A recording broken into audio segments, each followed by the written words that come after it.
Buen día, compañeros del Poder Judicial. Mi nombre es Héctor Rivera Portillo.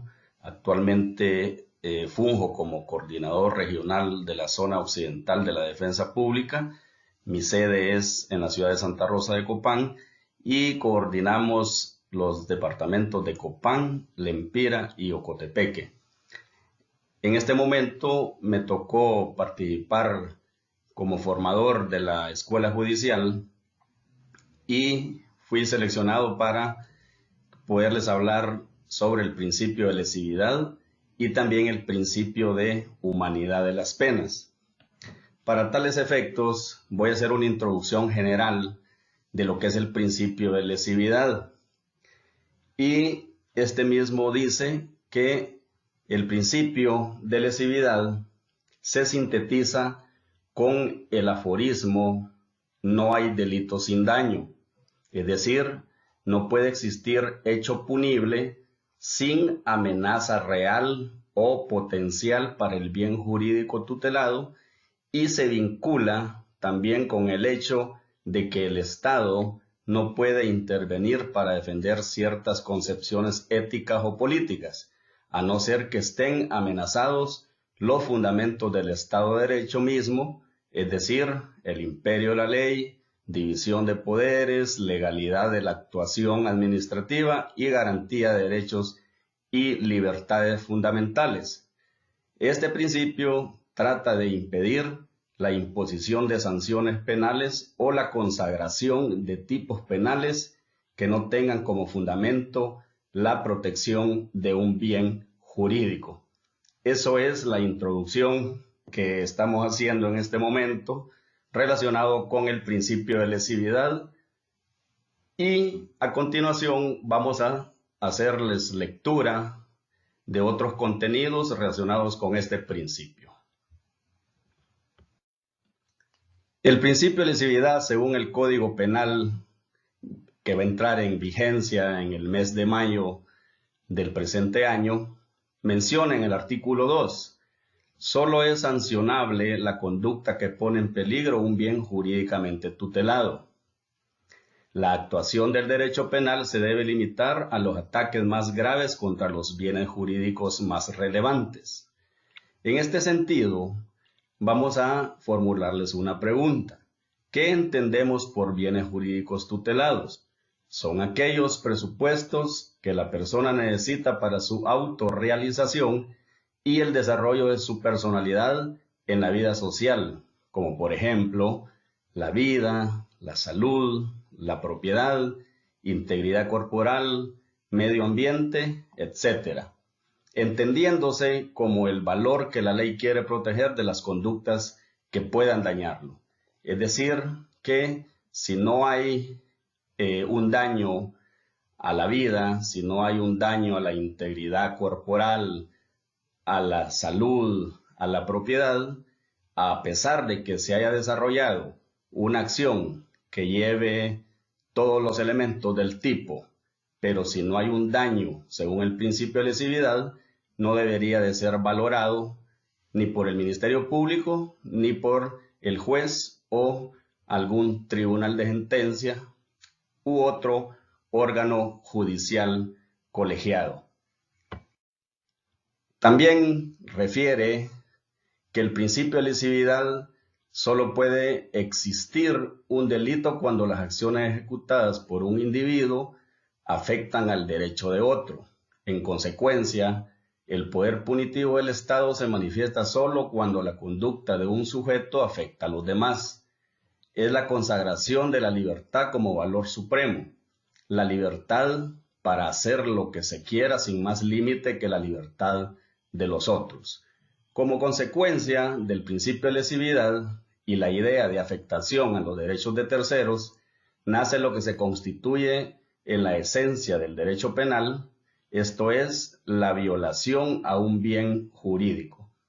Los bienes jurídicos son el conjunto de garantías, derechos e intereses que se hallan protegidos a lo largo de la Constitución de la República y en otras leyes, es decir, todo aquello a lo que tenemos derecho de disponer. Con los bienes jurídicos colectivos ocurre lo mismo. solo que aquí, en este caso, son muchos los titulares que pueden resultar afectados por tal situación. A continuación, vamos a hacerles una introducción acerca del principio de humanidad de las penas, que es el otro tema que me tocó socializar con ustedes, y nos dice que el principio de humanidad de las penas obliga siempre a reconocer que el delincuente, cualquiera que sea el delito que haya cometido, es un semejante, una persona humana que tiene derecho a ser tratada como tal y a reintegrarse en la comunidad como un miembro de pleno derecho. Estas ideas se reflejan en el proceso penal, en la abolición de determinados tipos de pena y en la ejecución de las penas privativas de libertad. En el proceso penal, el principio de humanidad que surge con la Ilustración ha llevado a la abolición de la tortura como medio de averiguación de la verdad y a la de cualquier otro medio que prive al acusado de la libre determinación de su voluntad, a través de técnicas que vulneren su libertad, como el lavado de cerebro, el detector de mentiras, etc. Esto es lo que garantiza, en definitiva, el derecho a la presunción de inocencia, que como principio básico del imputado en el proceso penal se reconoce en los convenios internacionales y en nuestra Constitución política. Con respecto a la pena de muerte, el principio de humanidad impone su abolición con los países donde existe, pues ni sirve más que otras penas para proteger a la comunidad, ni permite ningún tipo de acción resocializadora sobre el delincuente, ni, desde luego, es necesaria para garantizar la paz social. Por último, en materia de ejecución penitenciaria, el principio de humanidad obliga a tratar con respeto al encarcelado y procurar su reinserción en la vida social una vez que haya salido del centro penitenciario, ahorrándole en todo caso todo tipo de vejámenes inútiles y de sufrimientos. Esa es una introducción general sobre el principio de humanidad de las penas. A continuación, vamos a darle lectura a algunas diapositivas que hemos hecho en relación al tema y nos dice: principio de humanidad de las penas. Principio jurídico que existe un contenido y extensión de las penas que no sean contrarios a la dignidad personal del reo. El Código Penal que va a entrar en vigencia nos lo dice en el artículo 3. Nadie debe ser condenado con penas ni medidas de seguridad que atenta contra la dignidad humana o suponen tratos crueles, inhumanos o degradantes. Ese mismo contenido se refleja en la Constitución de la República, en el artículo 68. Toda persona tiene derecho a que se respete su integridad física, psíquica y moral. Nadie debe ser sometido a torturas, ni penas o tratos crueles, inhumanos o degradantes. Toda persona privada de libertad será tratada con el respeto debido a la dignidad inherente al ser humano.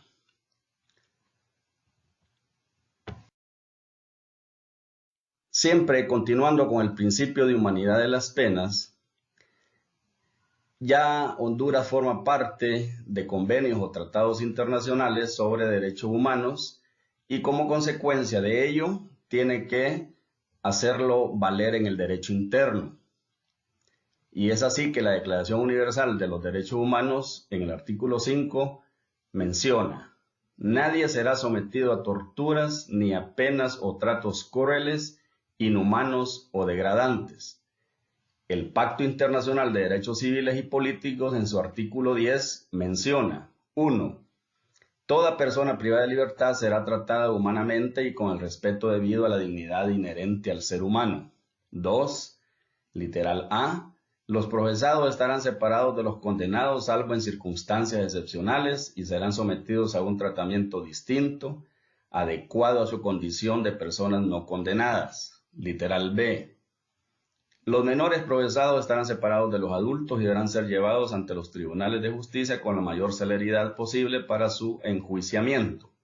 Y por último, el numeral 3, el régimen penitenciario consistirá en un tratamiento cuya finalidad esencial será la reforma y la readaptación social de los penados, y los menores delincuentes serán sometidos a un tratamiento adecuado a su edad y condición jurídica.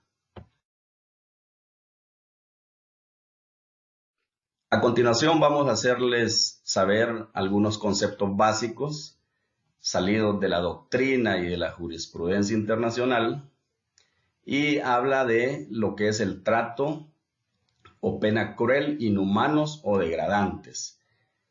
Acto por el cual se inflige intencionalmente a una persona dolores o sufrimientos, ya sean físicos o mentales, con el fin de obtener de ella o de un tercero información o una confesión, de castigarla por un acto que haya cometido o se sospeche que ha cometido, o de intimar o coaccionar a esa persona o a otras, o por cualquier razón basada en cualquier tipo de discriminación que no llegue a ser tortura tal como se define este concepto, y siempre que ese acto sea cometido por un funcionario público o una persona que actúe en el ejercicio de funciones oficiales, o por instigación o con el consentimiento o la aquiescencia de tal funcionario o persona. Este concepto básico lo menciona el artículo 16 de la Convención contra la Tortura y otros tratos o penas crueles, inhumanos o degradantes, que data de fecha 10 de diciembre de 1984, del cual Honduras forma parte. Es importante hacer saber que las violaciones de derechos humanos únicamente son cometidas por el Estado a través de sus funcionarios en el ejercicio de su actuación pública.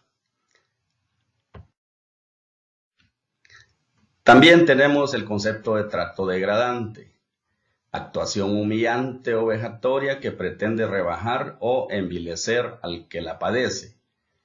Es constitutiva de delito si es grave.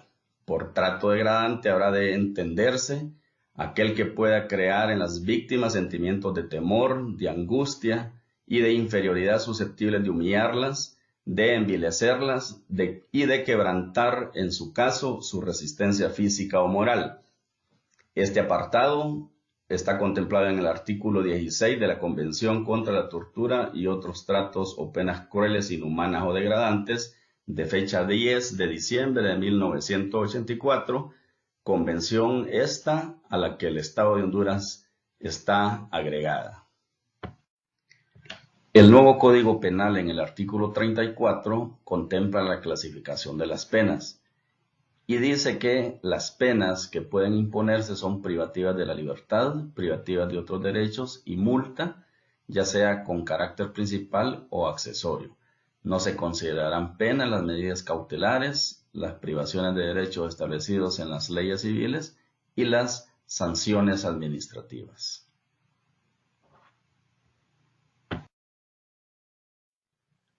Continuando siempre con las penas que clasifica el Código Penal nuevo, nos manifiesta el artículo 3. Las penas privativas de libertad solo limitarán a la persona en aquellos aspectos de la vida que estén íntimamente ligados a la privación de la libertad y al proceso resocializador de la pena.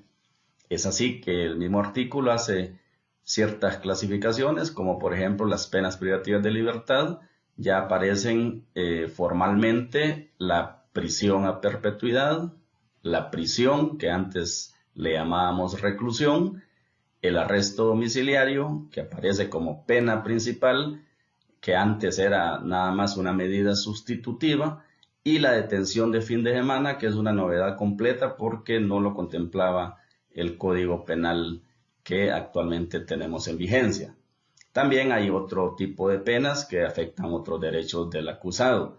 Por ejemplo, la inhabilitación especial de cargo u oficio público, la inhabilitación especial de profesión u oficio, industria o comercio, y la inhabilitación especial de la patria potestad, tutela, guarda o curatela. Esta ha sido mi participación, estimada familia judicial. Espero que haya quedado claro el contenido y les agradezco su fina atención. Muchas gracias y pasen un feliz día.